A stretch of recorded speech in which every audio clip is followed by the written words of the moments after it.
Hello बच्चों, welcome to back my class. आज मैं आप सभी को कहानी का plot Hindi Bihar board Hindi Godhuli book से कहानी का प्लॉट पढ़ाने वाला हूँ। कल की क्लास में हमने कवि परिचय पढ़ा चुका था। आज की क्लास में हम कहानी का अर्थ पढ़ाएंगे। चलिए बिना समय गवाए शुरू करते हैं। यहाँ लिखा है, मैं कहानी लेखक नहीं हूँ, कहानी लिखने योग्य प्रतिभा भी मुझ में नहीं है। कहानी लेखक को स्वभावतः कला मर्मज्ञ होना चाहिए और मैं साधारण कलाविद भी नहीं हूँ। यहाँ श्री पूजन सहाय कह रहे हैं कि मैं कहानी लेखक नहीं हूँ, लेकिन ये कहानी उन्हीं ने लिखा है। कहानी लिखने योग्य प्रतिभा भी मुझ में नहीं है, मतलब कि वे कहानी लिख नहीं सकते। कहानी लेखक को स्वभावतः कला मर्मज्ञ होना चाहिए, लेकिन वे कलाविद भी नहीं हैं। किंतु कुशल कहानी लेखकों के लिए एक प्लॉट पा गया हूँ। आशा है इस प्लॉट पर वे अपनी भड़कीली इमारत खड़ी कर लेंगे। मेरे गांव के पास एक छोटा सा गांव है। गांव का नाम बड़ा गंवारू है। सुनकर आप घिनाएंगे। वहाँ एक बूढ़े मुंशी जी रहते थे।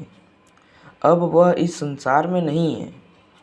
उनका नाम भी बड़ा विचित्र ही था, अनमिल आखर अर्थ न जापू। इसलिए उसे साहित्यकों के सामने बताने से हिचकता हूँ। खैर, उनकी एक पुत्री थी जो अब तक मौजूद है। उसका नाम जाने दीजिए। सुनकर आप क्या करेंगे? मैं बताऊंगा भी नहीं। हाँ, चूंकि उसके संबंध की बातें में कुछ सहूलियत होगी, इसलिए उसका नाम एक कल्पित नाम रख लेना जरूरी है। मान लीजिए उसका नाम भगजुगनी है। देहात की घटना है, इसलिए देहाती नाम ही अच्छा होगा। खैर बढ़िए। मुंशी जी के बड़े भाई पुलिस दरोगा थे। उस जमाने में जबकि अंग्रेजी जानने वालों की संख्या उतनी नहीं थी जितनी आज धर्मशास्त्रों के मर्म जानने की संख्या है। इसलिए उर्दूदां लोग ही ऊंचे ऊंचे ओहदे पाते थे। दरोगा जी ने 8-10 पैसे का करीमा खालिक बारी पढ़कर जितना रुपया कमाया था, उतना आज कॉलेज और अदालत की लाइब्रेरियां चाटकर वकील होने वाले भी नहीं कमाते थे। मतलब कि जितना पुलिस दरोगा ने कमाया था दरोगा में, मुंशी जी के बड़े भाई ने, उतना तो आजकल के वकील भी चाट कर नहीं कमा पाते थे। लेकिन दरोगा जी ने जो कुछ कमाया अपनी जिंदगी में ही फूंक ताप डाला। उनके मरने के बाद सिर्फ उनकी एक घोड़ी बची थी, तो महज 7 रुपए की थी, मगर कान काटती थी तुर्की घोड़ों की। कमबख्त बारूद की पुड़िया थी। कहा गया है इसमें कि उनकी एक घोड़ी थी जो तुर्की घोड़ों के कान काटती थी, मतलब सभी घोड़ों से भागने में तेज थी। वे कमबख्त बारूद की पुड़िया थी। बड़े बड़े अंग्रेज अफसर उस पर दांत गड़ाए बैठे थे, मगर दरोगा जी ने सबको नींबुआ नौन चटा दिया। इसी घोड़ी की बदौलत उनकी तरक्की रुक रह गई। लेकिन आखिरी दम तक वे अफसरों के घपले में न आए। हर तरह से काबिल, मेहनती, ईमानदार, चालाक, दिलेर और मुस्तैद आदमी होते हुए भी वे दरोगा के दरोगा ही रह गए। घोड़ी की मोहब्बत से किंतु घोड़ी ने भी उनकी इसी मोहब्बत का अच्छा नतीजा दिखाया। उनके मरने के बाद खूब धूमधाम से उनका श्राद्ध करा दिया। अगर कहीं घोड़ी को भी बेच खाए होते तो उनके नाम पर एक ब्राह्मण भी नहीं जमता।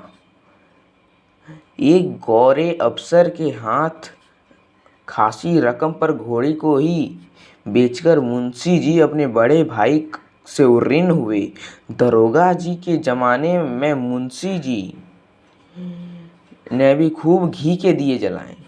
गांजे में बढ़िया से बढ़िया इत्र मलकर पीते थे।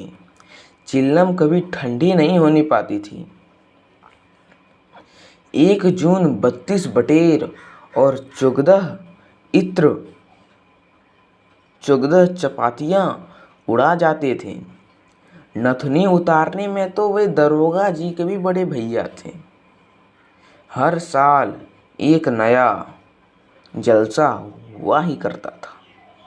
किंतु जब बहिया बह गई तब चारों ओर उजाड़ नजर आने लगा। दरोगा जी के मरते ही सारी अमीरी घुस गई। चिल्लम के साथ चूल्हा चक्की भी ठंडी हो गई। जो जीभ एक दिन बटेरों का शोरबा सुड़कती थी वह अब सराह सराह कर मटर के सत्तू सरपुटने लगी। चुपड़ी चपातियाँ चबाने वाले दांत अब चंद चने चबाकर दिन गुजारने लगे। लोग साफ कहने लग गए, थानेदारी की कमाई और फूस का तापना दोनों बराबर है। हर साल एक नई नथुनी उतारने वाले मुंशी जी को गांव जवार के लोग भी अपनी नज़रों से उतारने लगे। जो मुंशी जी चुल्लू के चुल्लू इत्र लेकर अपनी पोशाक में मला करते थे, उन्हीं के अब अपनी सूखी रोटी देह में लगाने के लिए चुल्लू भर कड़वा तेल मिलना भी मुहाल हो गया। शायद किस्मत की फटी चादर का कोई रफूगर नहीं है, लेकिन जरा किस्मत की दोहरी मार तो देखिए। दरोगा जी के ज़माने में मुंशी जी के 4-5 लड़के हुए, पर सब के सब सुबह के चिराग हो गए। जब बेचारे की 5 उंगलियां घी में थी तब तो कोई खाने वाला न रहा, और जब दोनों टांगें दरिद्रता में दलदल में आ फंसी और ऊपर से बुढ़ापा भी कंधे दबाने लगा, तब कोढ़ की खाज की तरह एक लड़की पैदा हो गई। और तारीफ यह कि मुंशी जी की बदकिस्मती भी दरोगा जी की घोड़ी की से कुछ कम स्थावर नहीं थी। सच पूछिए तो इस तिलक दहेज के ज़माने में लड़की पैदा करना ही भारी मूर्खता है। लेकिन युग धर्म की क्या दवा है। इस युग में अबला ही प्रबला हो रही है। पुरुष दल को स्त्रीत्व खदेड़े जा रहा है। बेचारे मुंशी जी का क्या दोष। जब घी और गरम मसाले उड़ाते थे तब तो हमेशा लड़का ही पैदा करते रहे, मगर अब मटर के सत्तू पर बेचारे कहाँ से निकाल लाएं। सचमुच अमीरी की कब्र पर पनपी हुई गरीबी बड़ी ही जहरीली होती है। तो चलिए बच्चों, आज तक हम इतना ही रखते हैं, फिर इसके अगले पार्ट कल मैं बता दूंगा। चलिए आज की वीडियो को हम यहीं ख़त्म करते हैं। धन्यवाद।